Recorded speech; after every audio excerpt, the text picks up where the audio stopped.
So this one's for the hard gainers. This one's for the people that struggle to put on weight. Hard gainers unite. Gabriel, cue the intro.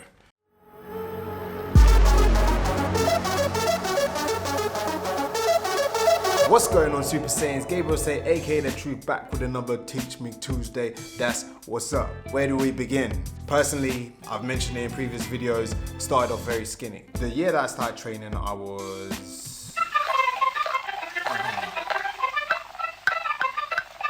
about 10 stone 9, so fairly light. I'm now hovering around the 14.5 stone.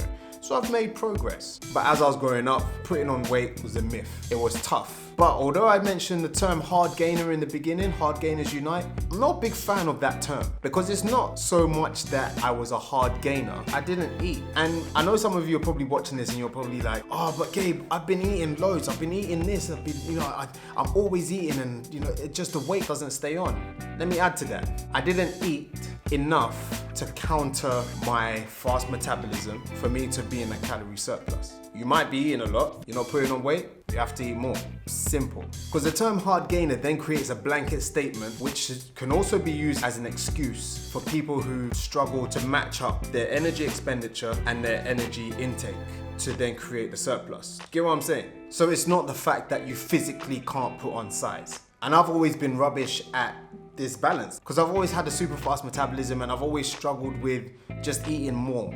I feel like I'm eating a lot, and just because food passes your mouth, sometimes we kid ourselves and we'll have like a tiny little snack, and at the end of the day we're like, oh yeah, but I ate loads. No, but that little pot of raisins doesn't really like calorie wise didn't really do anything. Yeah, you ate something, but you didn't really eat a lot. And the fact is, I still struggle with it now. I'm not gonna sit here and pretend like, oh, I'm the king of getting more calories in, because why do you think that there's not many bulking videos on my channel? I'll try it, and eating a lot of food consistently is tough. It is a hard thing, especially when you have to eat even more calories than Joe down the road who can just eat a Big Mac and he'll be like, oh cool, his metabolism accepts that and he can put on size that way. So how are we gonna get past it, you might ask? I have a solution. Actionable tips that you can use. Stuff that I've used myself, stuff that I've used with clients. And speaking of clients, I'm opening up my online coaching for a handful of clients. So you can apply at gabrielsay.com, and then I hand select people that I feel I can work with, and that type of thing is, if you don't get accepted, it's not a thing against you. It's just I want to give the most energy and advice to the people I feel I can do that with. Anyway, so yeah, Gabriel Say. Back to the 7 tips.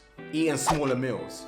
So the way that I kind of came about this, and it's by cycling it. So you cycle smaller meals every now and again. Even if it's just splitting your current calories from 3 meals a day to then 7 meals a day. It might sound drastic, but you only need to do it for like maybe a week. Because what I found from one of the first competitions I did, the coach back then was like, oh, I think I was eating 8 meals a day, but I was constantly hungry. And that's because they're smaller meals and it was still my amount of calories, but I was like ravenous to the point that when I finished the competition, I could eat the world. That's when I did the 10,000 calorie challenge, and there was a piece of cake. That's actually what I called it. But yeah, it was so easy, stupidly easy. And I think that was one of the factors that contributed to it. So then I've been thinking, I'm trying to give you actual strategies and stuff. Damn, it's hot in here. But tip number 2, go into a calorie deficit.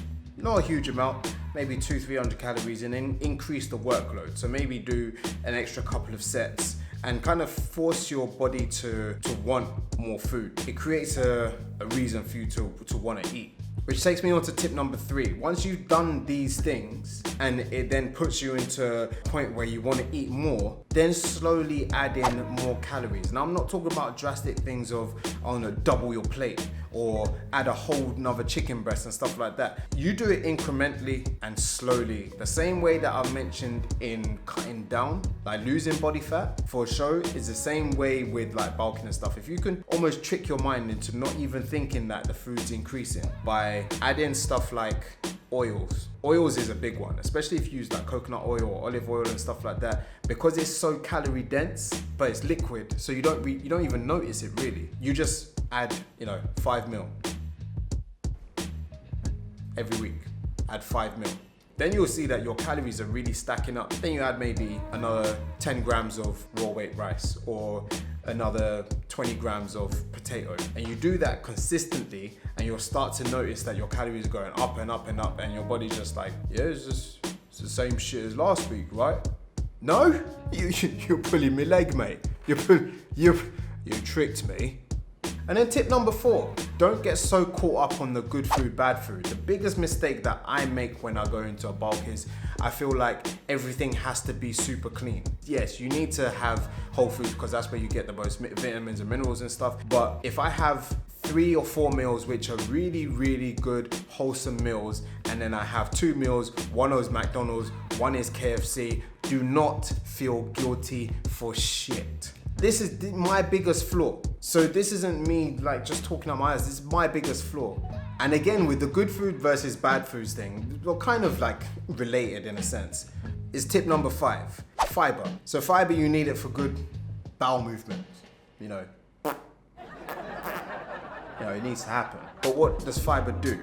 It also makes you feel fuller for longer. The reason why it ties in with the whole good food versus bad food is, I'm making sure that all of my foods are really wholesome stuff. So I'm eating oats in the morning, I'm eating this, and there's loads of like fibrous stuff. So I just feel full. I then don't want to eat for the rest of the day. So save the majority of your fibrous meals for the back end of the day. So you probably want to feel fuller for longer whilst you're sleeping, so you don't wake up and you're like, I'm hungry. So just just kick them back to closer towards the end of the day. Have more of like the simple stuff that just burns quickly, keep you just getting the calories in, if you get what I mean. Does that make sense? Give a thumbs up if it makes sense. If it doesn't, still give a thumbs up, but next to the thumbs up, explain why. The number 6, drink some calories. So here's an example. Say you finish at the gym, and I think this is where the whole anabolic window came from. Stay on topic, Gabriel, that's a different video. Stay on task. I'll explain that in a different video. But anyway, so you might finish the gym and you get home and you're having your meal, which maybe, I don't know, if you're training in the evening, you might have saved a big meal for after you train, and that might be 700-800 calories. Swap the water for a protein shake and add another 300 calories quite easily without it being like a big chore. Once you finish it, you'll probably be like, whoa, get the meat sweats. Itis is kicking in. But you've got the calories in. So it's almost bedtime anyway, so it doesn't really matter. So drink some calories, the oils and stuff. Matt gave me a really good tip when I went down to go see him. That was like last year, bro. Time's flying.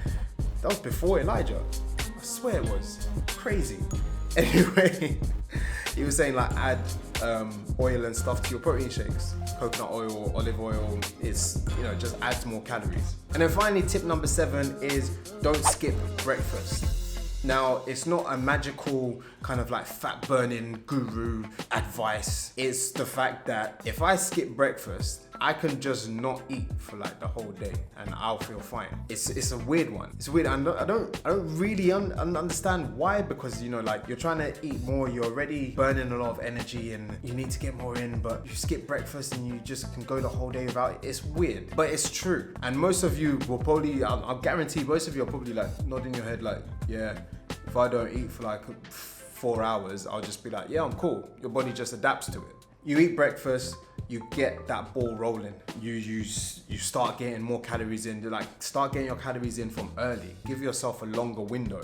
The intermittent fasting gives you a shorter window, so you can reduce your calories and lose weight or lose body fat because you've restricted window of eating. So you can't cram in as much as you probably would if you had the whole day. Opposite, give yourself a bigger window and pile it with food. But there you have it. 7 tips to naturally increase your appetite. Hardgainers unite. If you did enjoy this video, give it a thumbs up, smash the thing, yeah, it really helps me out. Don't forget to leave a little comment in the comment section. Gabe, legends, mate. I'm gonna use these tips today and I'm going to join your crew, Hardgainers Unite. And if you're new to the channel, hit the subscribe button. If you have subscribed, hit the bell so you get notified of the new videos, and I'll catch you guys, my Super Saiyans, on the next one. Peace. Whipping excursion. I gotta pick up that person. In the trap, whipping that working. You're not a gangster, you're just an internet version. Whipping that Wurzel. You know me, got the littlest circle. Missus in the crib, you know I'm keeping that fertile. We don't take pictures, you know I'm keeping that personal.